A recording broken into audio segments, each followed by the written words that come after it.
ഫിലിമി പ്ലസിലേക്ക് എല്ലാവർക്കും സ്വാഗതം. മോഹൻലാൽ, മമ്മൂട്ടി തുടങ്ങിയവർക്ക് സജീവമായ ഫാൻസുകളുണ്ട്. നമ്മളൊക്കെ ഫാൻസുകാർ വേണ്ട എന്ന് പറഞ്ഞാലും അവരാരും ഫാൻസുകാരെ വേണ്ടെന്ന് വയ്ക്കില്ല. അവരുടെ ശക്തി ആ നടന്മാർക്കേ അറിയൂ എന്നുള്ളതാണത്. ചെലവും കൊടുത്ത് വളർത്തി അവരെ കൂടെ നിർത്തിയിരിക്കുമ്പോൾ അവർക്ക് ഇഷ്ടപ്പെടാത്ത ചില സിനിമകളും തങ്ങളുടെ നടന്മാരിൽ നിന്നുണ്ടാകുമ്പോൾ വേദനിക്കാറുണ്ട് അവർ. അങ്ങനെ ഒരു സിനിമയാണ് ഇപ്പോൾ മലൈക്കോട്ടെ വാലിബൻ മോഹൻലാലിന് വന്നത്. അത് അവരുടെ ഫാൻസിനെ ഇഷ്ടപ്പെടുത്തിയില്ല. അതുപോലെ തന്നെ നേര് വന്നപ്പോഴും ഫാൻസുകാർ ആദ്യം വിചാരിച്ചില്ല അതൊരു ഹിറ്റ് സിനിമയായി മാറുന്നുള്ളത്. ഇപ്പോൾ അത് ഫാൻസുകാരും അത് ഏറ്റെടുത്തു ആലോചിക്കണം. എന്നാൽ അധികകാലം ഫാൻസുകാരെ അകറ്റി നിർത്തുന്നത് ശരിയല്ല എന്ന തോന്നലുണ്ടായിക്കൊണ്ട് ഫാൻസുകാർക്ക് വേണ്ടി എന്ന് പറയുമ്പോൾ മറ്റുള്ളവർക്ക് വേണ്ടി ഇതൊരു സൂപ്പർ ഹിറ്റ് സിനിമയ്ക്ക് വേണ്ടി ഒരു പുതിയ കഥാപാത്രത്തെ മോഹൻലാൽ അവതരിപ്പിക്കാൻ പോവുകയാണ്. Boxing champion. ഈ ബോക്സിംഗ് ചാമ്പ്യൻ എന്ന് തന്നെയാണ് ഈ സിനിമയ്ക്ക് പേരിടാൻ ഒരു ചർച്ച നടന്നുകൊണ്ടിരിക്കുന്നത്.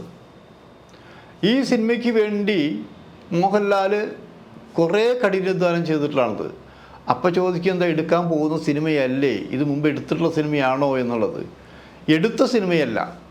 മോഹൻലാലിനെ സംബന്ധിച്ച് പുതിയ പുതിയ കഥാപാത്രങ്ങൾ, അതും സാങ്കല്പിക കഥാപാത്രങ്ങളല്ല, ജീവിച്ചിരിക്കുന്ന കഥാപാത്രങ്ങൾ അവതരിപ്പിക്കാനാണ് മോഹൻലാലിന് കൂടുതൽ താല്പര്യമുണ്ടായിട്ടുള്ളത്. ഇപ്പം വേറൊരു കാര്യം പറയുകയാണെങ്കിൽ വേണു നാഗവള്ളിയുടെ സുഗമോ ദേവി ഉള്ള സിനിമ എടുക്കാം. അതിൽ സണ്ണി എന്നുള്ള കഥാപാത്രത്തെയാണ് അതിമനോഹരമായി മോഹൻലാൽ അവതരിപ്പിച്ചിട്ടുള്ളത്. അതിലെന്താ, അവരുടെ ഒരു കൂട്ടുകാരൻ ആക്സിഡൻറ്റിൽ, അതായത് പ്രണയിച്ച വിവാഹത്തിൻ്റെ ആക്സിഡൻറ്റിൽ മരിച്ചു പോകുന്നൊരു സംഭവത്തിനുണ്ടായ ഒരു സിനിമയാണെന്ന് ആലോചിക്കണം. അവരെ അടുത്തറിയാവുന്നവർക്ക് ആ കഥ ആരുടേതാണെന്നറിയാം, ആ കഥാപാത്രം ആരുടേതെന്ന് അറിയാം. വേണു നാഗവള്ളിയാണെങ്കിൽ നെഞ്ചോട് ചേർത്ത് പിടിച്ചൊരു കഥയാണെന്ന് ആലോചിക്കുന്നത് ആ കൂട്ടുകാരനെയും. ആ സിനിമ എടുത്താൽ വിജയിക്കുമെന്ന് ലാലിനും തോന്നി ആലോചിക്കണം. അപ്പോൾ ചങ്ക് നിറഞ്ഞ് മനസ്സ് നിങ്ങൾക്ക് പറയുന്ന പോലെ വേദനയോടെ തന്നെയാണ് ആ ഒരു ഗ്രൂപ്പ് അത്തരം സിനിമ ഉണ്ടാക്കാൻ തീരുമാനിച്ചതെന്ന് ആലോചിക്കണം. അതിൻ്റെ വിജയ പരാജയങ്ങളെക്കുറിച്ചല്ല ചർച്ച ചെയ്യപ്പെടുന്നത്. ഈ കഥാപാത്രത്തിലൂടെ അദ്ദേഹം ജീവിച്ചിരിക്കുന്ന എല്ലാവർക്കും തോന്നണം, അദ്ദേഹത്തിൻ്റെ പ്രണയം സത്യമായിരുന്നു എന്ന് തോന്നണം. അപ്പോൾ ആ രീതിയിലേക്കാണ് ആ സിനിമ ഡെവലപ്പ് ചെയ്യാൻ ആലോചിച്ചത്. മറ്റു പല സിനിമകളും എഴുതാനും എടുക്കാനും കുറേ താമസം ചർച്ചകളിലൂടെ വേണു നാഗവള്ളി എടുക്കാറുണ്ട്. പക്ഷേ ഈ സിനിമയ്ക്ക് വേണ്ടി അധികം സമയം വേണു നാഗവള്ളി എടുത്തില്ല എന്നുള്ളതാണ് സത്യം. ആർക്കും അതൊരു പുതിയ കഥയായിട്ടോ കഥാപാത്രമായിട്ടോ തോന്നിയിട്ടില്ല. ഞങ്ങളുടെ ജീവിതത്തിൽ സംഭവിച്ചൊരു കാര്യം, അതിൽ പുതിയതൊന്നും പറയാനില്ല. നടന്ന സംഭവത്തിൻ്റെ കുറച്ചൊരു ഭാഗം മാത്രം എടുത്താൽ മാത്രം മതി അതൊരു വലിയ നല്ലൊരു സിനിമയായി മാറാനെന്നുള്ളതാണത്. അപ്പം അങ്ങനെ സുഗമോ ദേവി വരുന്നത് കേട്ടപ്പോൾ തന്നെ ഇതിൻ്റെ ഫ്ലാഷ് ബാക്കുകളും കഥയുടെ കാര്യങ്ങളും എല്ലാം പലരും അറിഞ്ഞു. പക്ഷെ എങ്ങനെയായിരിക്കും ഈ കഥാപാത്രത്തിനോട് നീതി പുലർത്തുന്ന രീതിയിലായിരിക്കുമോ ഇത് ചെയ്യുക എന്നുള്ളതാണ് ചോദിക്കണം. 100% നീതി പുലർത്തി എന്നാണ് മനസ്സിലാക്കാൻ കഴിഞ്ഞത്. എനിക്ക് ആ കഥാപാത്രമായിട്ടോ മരിച്ചുപോയ കഥാപാത്രമായിട്ടോ അടുത്ത ബന്ധമില്ലെങ്കിലും നമ്മുടെയൊക്കെ കണ്ണുകളിലെവിടെയോ ചെറുതായി പൊട്ടിക്കരഞ്ഞിട്ടില്ലെങ്കിലും നമ്മുടെ കണ്ണുകൾ നനയ്ക്കാൻ പറ്റിയ സന്ദർഭങ്ങളിൽ ആ സിനിമയ്ക്ക് ഉണ്ടായിക്കൊണ്ട്. കാരണം നെഞ്ചിലൊരു ചെറിയ കല്ലെങ്കിലും കയറ്റി വെച്ച് ഒരു വിങ്ങലുണ്ടാവുന്ന അനുഭവമുണ്ട്. ആ വിങ്ങലുണ്ടാക്കാൻ ആ സിനിമയ്ക്ക് കഴിഞ്ഞു എന്നാലോചിക്കണം. അതുപോലെ മനോഹരമായ പാട്ടുകളും. ഇതൊക്കെ ലാലിൻ്റെ കൂടി താല്പര്യമായിരുന്നു എന്നാലോചിക്കണം. അങ്ങനെ പല കഥാപാത്രങ്ങളും ലാലിൻ്റെ ഇഷ്ടപ്രകാരം ഇങ്ങനെ പലപ്പോഴും സിനിമയായിട്ടൊന്ന് ആലോചിക്കണം. അങ്ങനെയുള്ള ലാല് ഈ അടുത്ത കാലത്ത് ഇത്രയും കാര്യങ്ങൾ ശ്രദ്ധിക്കുന്നില്ല എന്നൊരു അഭിപ്രായം പൊതുവേ ഉണ്ടായിട്ടുണ്ട്. അത് നിഷേധിക്കാനും ലാൽ തയ്യാറാണ്. കാരണം ഇനി ഞാൻ അഭിനയിക്കാത്ത കഥാപാത്രങ്ങൾ ഏതെന്ന് പരിശോധിച്ചു കൊണ്ടിരിക്കുകയാണ്. അത്രമാത്രം കഥാപാത്രങ്ങളെ മലയാള സിനിമയിലായാലും മറ്റു സിനിമകളായാലും അവതരിപ്പിച്ചു കഴിഞ്ഞു എന്നാലോചിക്കണം.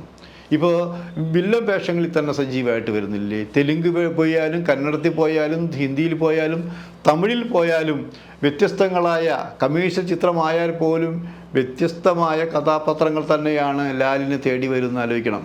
അങ്ങനെയുള്ള ലാല് ഇപ്പോൾ വ്യത്യസ്തമായി ഇങ്ങനെ വലൈക്കോട്ട വാലിബൻ ചെയ്തപ്പോൾ ഫാൻസുകാർ ഇടഞ്ഞു എന്നുള്ളത് സത്യമാണ്. ഇടഞ്ഞോളൂ. നിങ്ങൾ ഇടയുമ്പോഴും അതിലെന്തുണ്ട് എന്ന് നോക്കണം. അതും കൂടി കണ്ട് ശീലിക്കണം.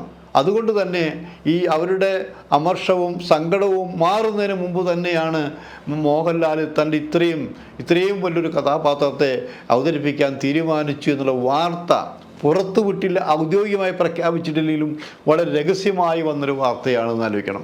അപ്പോൾ ഈ വാർത്ത അറിഞ്ഞപ്പോൾ പലരും ലാലിനോട് ചോദിച്ചു, ലാലെ ഇങ്ങനെ ഒരു സിനിമ ബോക്സിംഗ് ചാമ്പ്യൻ എന്നുള്ള സിനിമയെ വരാൻ പോകുന്നു, ബോക്സിംഗ് ചാമ്പ്യനായിട്ട് മോഹൻലാൽ അഭിനയിക്കാൻ പോകുന്നു, ഇത് ഫാൻസുകാർക്ക് വേണ്ടിയാണ്, ഇതൊരു ബിഗ് ബഡ്ജറ്റ് സിനിമ തന്നെയാണ്, ഇത് എല്ലാവർക്കും കാണാവുന്ന സിനിമയാണ്, മിനിമം 100 ദിവസത്തെ ഗ്യാരണ്ടിയുണ്ട്, മുമ്പൊക്കെ നിങ്ങളുടെ സിനിമ കോടികൾ വാരുമ്പോൾ വാരാം എന്നൊക്കെ കേൾക്കുന്നത് ശരിയാണോ എന്ന് ചോദിച്ചപ്പോൾ ലാൽ പറഞ്ഞു, കോടികൾ വാരുമോ എന്നൊന്നും എനിക്കറിഞ്ഞുകൂടാ. ബോക്സിംഗ് ചാമ്പ്യൻ എന്നുള്ള സിനിമ എൻ്റെ മനസ്സിലുള്ളൊരു സിനിമയാണ്. അത് എപ്പോൾ എടുക്കണമെന്ന് ഞാൻ ആലോചിച്ച് നടക്കുന്നതാണ്. കാരണം ഞാനിത് കുറേ കാലമായി ഇങ്ങനൊരു കഥാപാത്രം എൻ്റെ മുന്നിൽ കൊണ്ടുവന്നതാണത്. അതായത് മോഹൻലാൽ ബോക്സിംഗ് ചാമ്പ്യനായിട്ടാണ് അഭിനയിക്കുന്നത്. ബോക്സിംഗ് ചാമ്പ്യനാണെന്നാണ് അന്ന് ആ സിനിമയ്ക്ക് ഇടാൻ വെച്ച പേര് എന്നാലോചിക്കണം. അതിനുവേണ്ടി ആ കഥാപാത്രം 100% സത്യസന്ധമാകാൻ വേണ്ടി 9 മാസത്തോളം ലാല് ബോക്സിംഗ് പഠിച്ചു എന്നാലോചിക്കണം. അപ്പോൾ ചില പറയും ഗുസ്തി പഠിച്ചിട്ടുണ്ടോ? അതെ, കോളേജിൽ പഠിക്കുന്ന സമയത്ത് ലാല് ഗുസ്തി പഠിച്ചിട്ടുണ്ട്. പക്ഷെ അന്ന് ഗുസ്തി പഠിച്ച സിനിമയ്ക്ക് വേണ്ടിയായിരുന്നില്ല, പിന്നീട് സിനിമയ്ക്ക് ഉപയോഗപ്പെട്ടിരിക്കാം. പഠിക്കുന്ന കാലഘട്ടത്തിൽ അത്യാവശ്യം അടി, തട, ഗുസ്തി എല്ലാം പഠിച്ചിരിക്കണം. അതും ആ കാലഘട്ടത്തിൽ വിദ്യാഭ്യാസ സമ്പ്രദായവും കൂട്ടുകെട്ടുകളും വിദ്യാർത്ഥി രാഷ്ട്രീയമൊക്കെ അങ്ങനെയായിരുന്നു.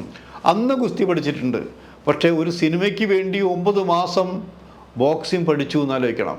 ബോക്സിംഗ് പഠിച്ച് ആ സിനിമ അന്ന് ഇറങ്ങുകയായിരുന്നെങ്കിൽ നമ്മൾക്ക് ഇന്നിപ്പോൾ ഒരു സിനിമ 50 ദിവസം ഓടിയാൽ ഭയങ്കര സൂപ്പർ ഹിറ്റാണ്.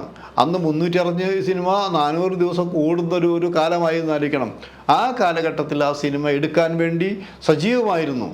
എന്നാൽ പല കാരണങ്ങൾ കൊണ്ട്, ലാലിൻ്റെ കുറ്റം കൊണ്ടല്ല എന്നും ബ്രാക്കറ്റിൽ, ആ സിനിമ അന്ന് എടുക്കാൻ കഴിഞ്ഞിട്ടില്ല. ആ സിനിമ അന്ന് എടുക്കാൻ കഴിഞ്ഞില്ലെങ്കിലും ആ സിനിമയുടെ പുറകെ തന്നെയായിരുന്നു ലാലെന്ന് ആലോചിക്കണം. എൻ്റെ അടുത്ത പ്രോജക്റ്റ് ഈ ബോക്സിംഗ് ചാമ്പ്യൻ ആയിരിക്കുന്നു ലാല് തന്നെ മനസ്സിൽ പല പ്രാവശ്യം ഉരുവിട്ടതാണ്. പക്ഷേ ഓരോരോ സിനിമ കഴിയുന്തോറും മറ്റു ചില കമ്മിറ്റ്മെൻറ്റ്സ് വരുന്നു, മറ്റു ചില സിനിമകൾ വരുന്നു. അങ്ങനെ ഈ പ്രോജക്റ്റ് നീണ്ടു പോവുകയാണ്. ഇപ്പോൾ എന്തായാലും ലാൽ ഒരു തീരുമാനം എടുത്തു എന്നാണ് അറിയാൻ കഴിയുന്നത്. ഇനി ഈ ബോക്സിംഗ് ചാമ്പ്യനെ നീട്ടിക്കൊണ്ടുപോകാൻ പറ്റുകയില്ല. അവൻ്റെ യഥാർത്ഥ സമയം അടുത്തിരിക്കുന്നു. എല്ലാവർക്കും ഇഷ്ടപ്പെടുന്ന രീതി. അതുകൊണ്ട് തന്നെ ലാല് 9 മാസം തുടർച്ചയായി പഠിച്ച ബോക്സിംഗ് ചാമ്പ്യൻ എന്ന സിനിമയിലൂടെ സജീവമാകാൻ, അതായത് എല്ലാ അടവുകളും എടുത്തുകൊണ്ട് ലാല് അവസാനിച്ചു എന്ന് പറയുന്നവർക്ക് തിരിച്ചടി കൊടുത്തുകൊണ്ട്, ലാലേട്ടൻ്റെ ഫാൻസുകാർ മുഖം തിരിച്ചു എന്ന് പറയുന്നവർക്ക് അടി കൊടുത്തുകൊണ്ട് ഒരു ബോക്സിംഗ് ചാമ്പ്യൻ മിക്കവാറും വൈകാതെ ലാല് അഭിനയിക്കാൻ പോകുന്നു, എടുക്കാൻ പോകുന്നു എന്നുള്ളതാണത്. ഒരുപക്ഷെ ആ പടം എടുക്കുന്നത് ആശീർവാദിൻ്റെ ബാനറിൽ ആൻ്റണി പെരുമ്പാവൂർ തന്നെ ആയിരിക്കുമെന്നാണ് ഒടുവിൽ കിട്ടിയ വാർത്ത. എന്തായാലും ലാലിൻ്റെ പെർഫോമൻസ് ബോക്സിംഗ് ചാമ്പ്യൻ കാണാനുള്ള അവസരത്തിനായി നമുക്ക് കാത്തിരിക്കാം.